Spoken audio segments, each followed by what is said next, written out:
𝐂𝐨𝐬𝐢𝐭, Quiet on Set is the latest docuseries exposing the egregious things of the industry behind the scenes at Nickelodeon Studios. And this docuseries really exposed a lot. I mean, we're talking about the cruddy treatment of staffers, but most importantly, out of everything, I think the most eruptive pieces were the coverages of the child actors being exploited in different ways, especially the sexual assault and grooming of staffers. You know, we learned about Brian Peck. I just did a video on him, and also other staffers that were doing really creepy things, right?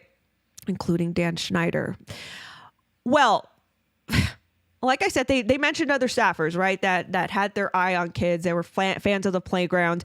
But there was one video that I saw online that I just had to do a video on. To Catch a Predator is Chris Hansen's, very classic show that initially kicked a lot of this off, right? And exposing pedophilia and exposing these predators on children. And, he actually caught in this episode a Nickelodeon post-editing producer. His name is Justin Smith. And I wanted to just go through this because he was yet another person who was a sex offender and re-entered the Hollywood sphere working on child shows, including Nickelodeon. With that being said, we're going to go through this and talk about it. Hold on to your butts, secure your wigs, stay right there. We're going to go through it.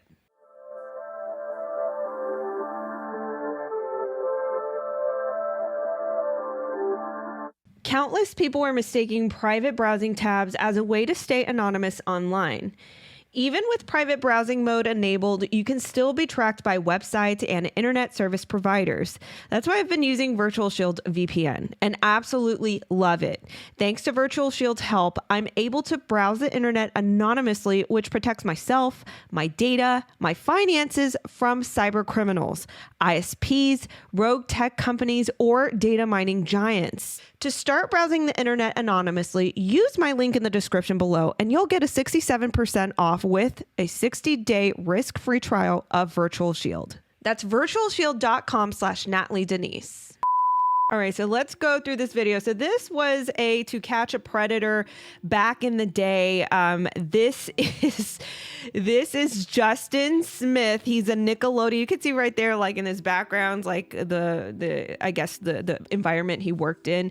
He is a post-production editor for Nickelodeon. I believe this was back in 2007. I know it looks kind of grainy and old, but he basically goes by this screen name right here. So keep note of that, Resident Smith. He goes by this screen name, Resident Smith, and he was basically messaging this decoy who posed as a 13-year-old girl, and he was sending back and forth inappropriate messages. And we'll kind of go through some of those messages just to give you an idea.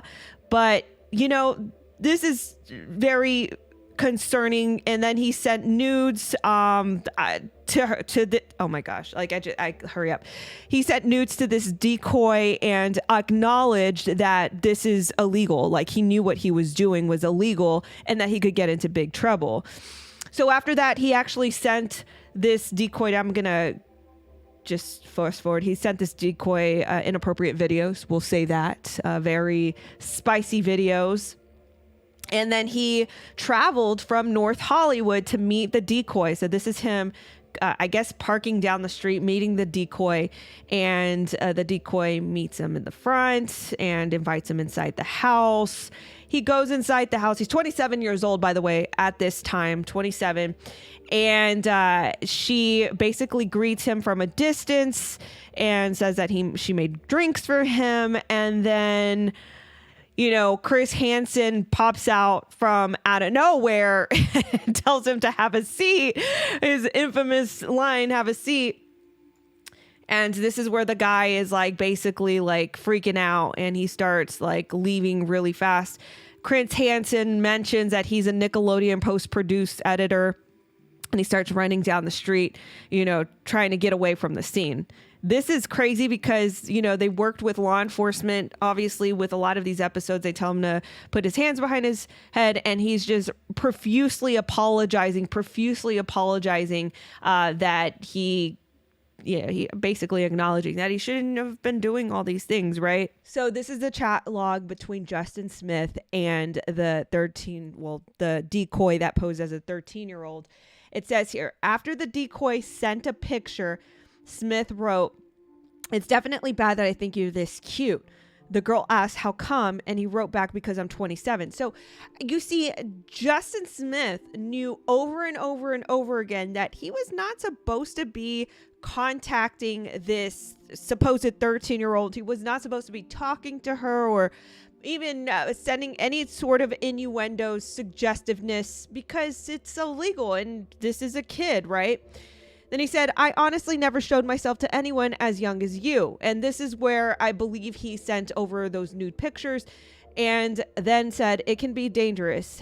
And the decoy said, "How come?" And Resident Smith acknowledged, "Because it's illegal." So it says here, over the course of 10 days, Justin Smith sent her links to 40 pornographic videos showing her everything from, different types of things to do, horizontal monkey dance, and now he was walking into the house. So you guys saw that, you get it basically, right?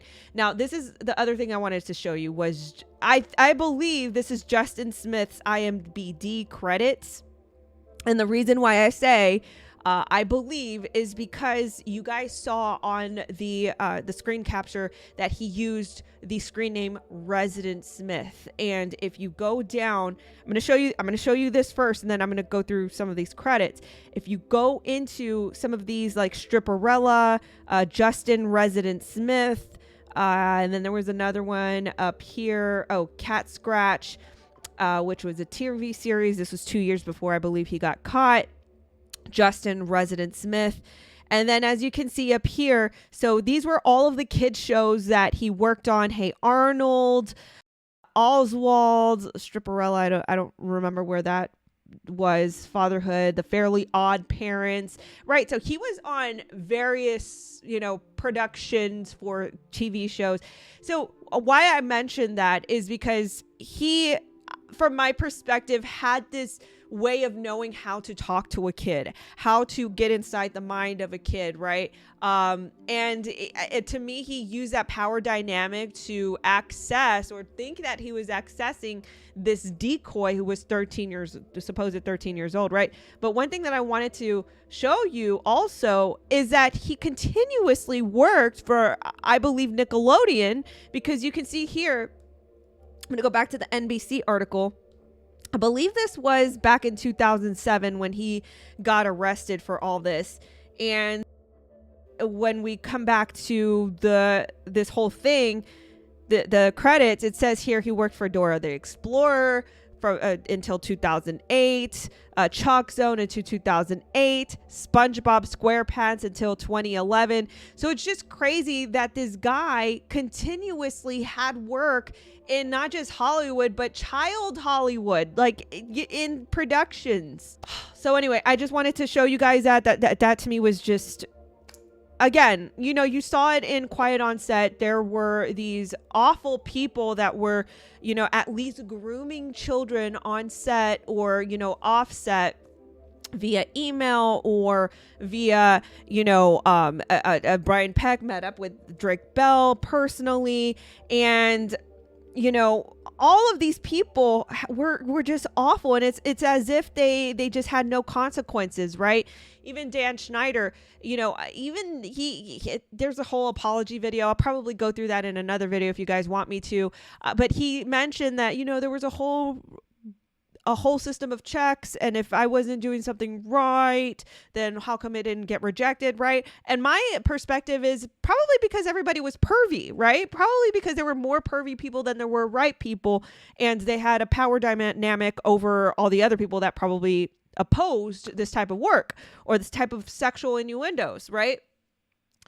So with that being said, it's like it just seems to me that there is this bigger entity, this bigger group or organization that is in charge of the checks that actually is into this stuff, into fans of the playground type stuff. And this is why it doesn't get rejected. And this is why these people get re-entered into the industry of childhood Hollywood. Anyway, I just wanted to bring you that, guys, that I just thought it was crazy that Chris Hansen actually caught one of these people, and this just continues to go unchecked. Let me know what your thoughts are in the comments below. I'll catch you guys in the next video. Bye-bye.